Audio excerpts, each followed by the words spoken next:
कक्षा 10 की जो आपकी प्रश्नावली 7.2 है उसके अब हम फोर्थ वाले क्वेश्चन को उसमें सॉल्व करते हैं।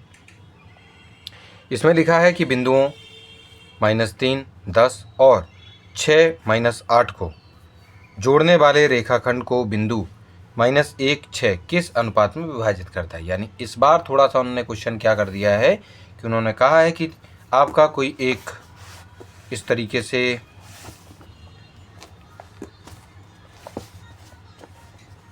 से ये आपकी कोई एक लाइन थी जिनमें दो बिंदु थे ए और बी। आपका कौन कौन बिंदु ए और बी, इनके निर्देशांक -3, 10, पहले वाले के -3, 10 है निर्देशांक और दूसरे वाले के 6, -8 हैं।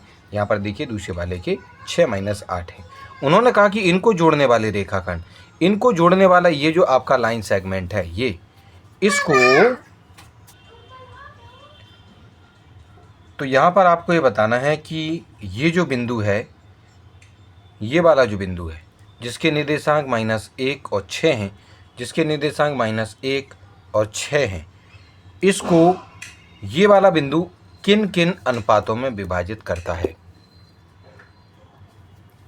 तो यहाँ पे हम क्या करेंगे कि हमने माना कि ए से लेके के तक को इतने हिस्से जो है प्राप्त हुए, यानी इस पूरी लाइन को अगर हम दो हिस्सों में बांटें तो ए से लेके पी तक इतना हिस्सा यानी के हिस्सा इसको प्राप्त हुआ है, जबकि पी से लेके बी तक को मान लेते हैं कि इसको केवल एक ही हिस्सा मिला, एक हिस्सा इसको मिला, बकाये के हिस्से जो भी थे वो इसको प्राप्त हुए। ठीक है कि नहीं।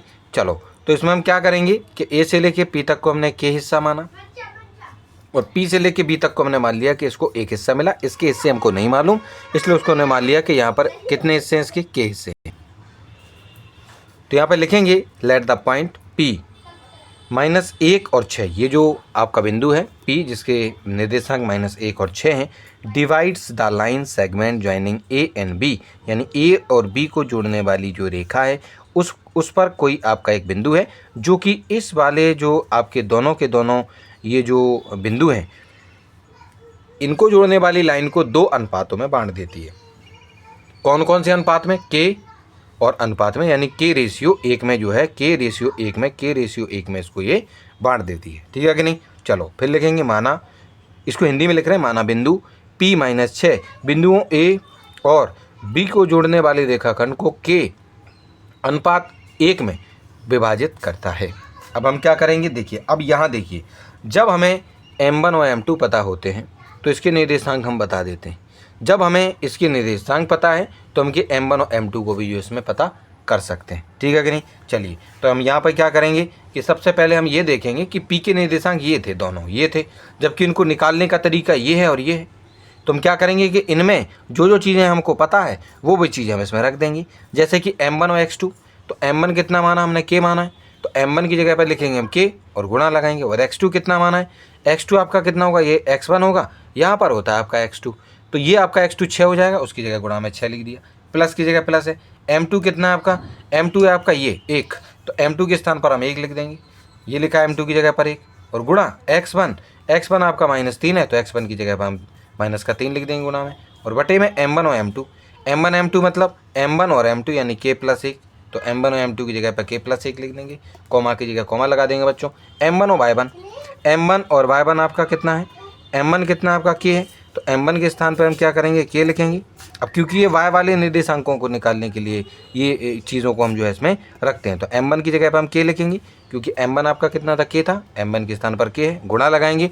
y2 कितना था आपका, y2 आपका होता है ये -8, तो y2 के स्थान पर हमने -8 लिख दिया है, और प्लस की जगह प्लस, और आपका m2 कितना है, m2 है आपका 1, तो m2 की जगह पर हमने 1 लिखा, गुणा लगाएंगे। y1 कितना है, y1 होता है आपका ये, इसको बोलते हैं y1, ये 10 है तो उसके स्थान पर 10 लिखा, बटे में m1 और m2 यानी k+1 हम यहाँ पर लिख देंगे। ठीक है जी।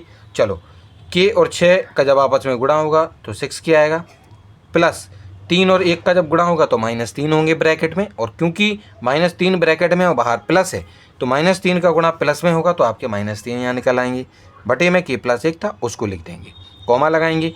8 और आपके k का जब गुणा होगा तो -8k हो जाएगा, प्लस की जगह प्लस, 10 का गुणा 1 में होगा तो 10 आ जाएंगे, और बटे में k+1 है तो k+1 लिख देंगे। अब देखिए हम क्या करेंगे, देखो हम जानते हैं कि ये क्या है, ये आपके इस बिंदु P के निर्देशांक हैं।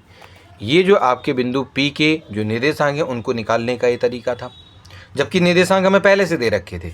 तो पहला वाला निर्देशांक कौन होता है? x वाला निर्देशांक, और यहाँ पर x वाला निर्देशांक क्या है? -1, यानी ये इसके बराबर है। तो हम यहाँ लिखेंगे ऑन कंपेयरिंग, यानी तुलना करने पर इसको इसके बराबर लिख देंगे, यानी 6k-3 बटे k+1 को बराबर हम मानेंगे इस x वाले आपके जो निर्देशांक यानी कोऑर्डिनेट है, क्योंकि ये भी है x वाला कोऑर्डिनेट।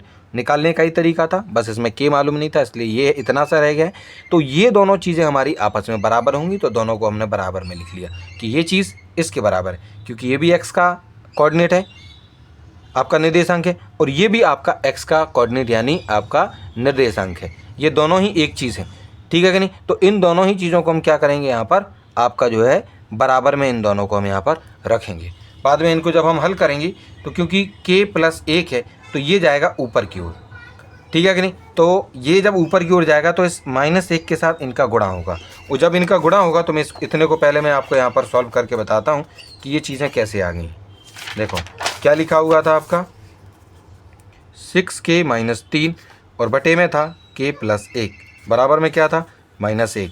क्या होगा आपका? 6k-3 बराबर, ये जो -1 है इसका गुणा होना था k+1 के साथ, ये सीधा ऊपर जाएगा गुणा में।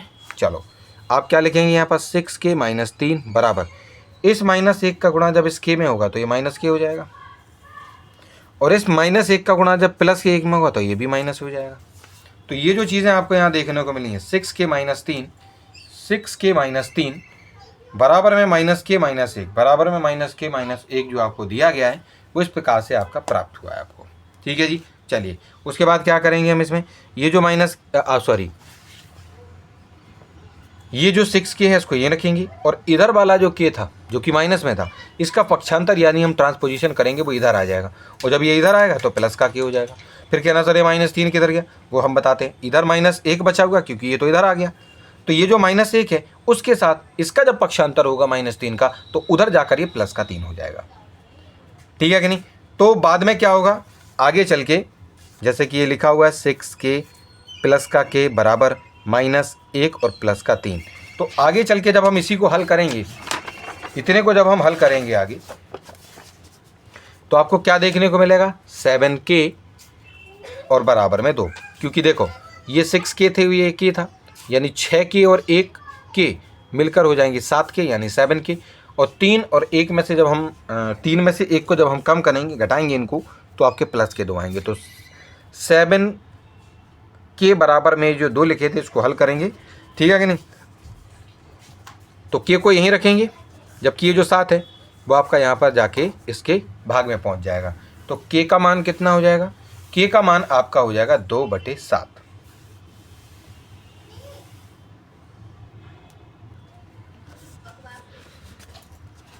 तो इस प्रकार से यहाँ पे जो k की वैल्यू हमें प्राप्त हुई है 2:7, 2/7। तो इसको हम क्या लिख सकते हैं कि k बराबर कितना हो जाएगा? 2:7। तो हम ये बोल सकते हैं कि ये जो आपके a, p और pb किस अनुपात में विभाजित हो जाएंगे? 2:7 में आपके विभाजित हो जाएंगे, ठीक है। चलिए तो इस प्रकार से ये वाला जो आपका क्वेश्चन है वो आपका सॉल्व होता है।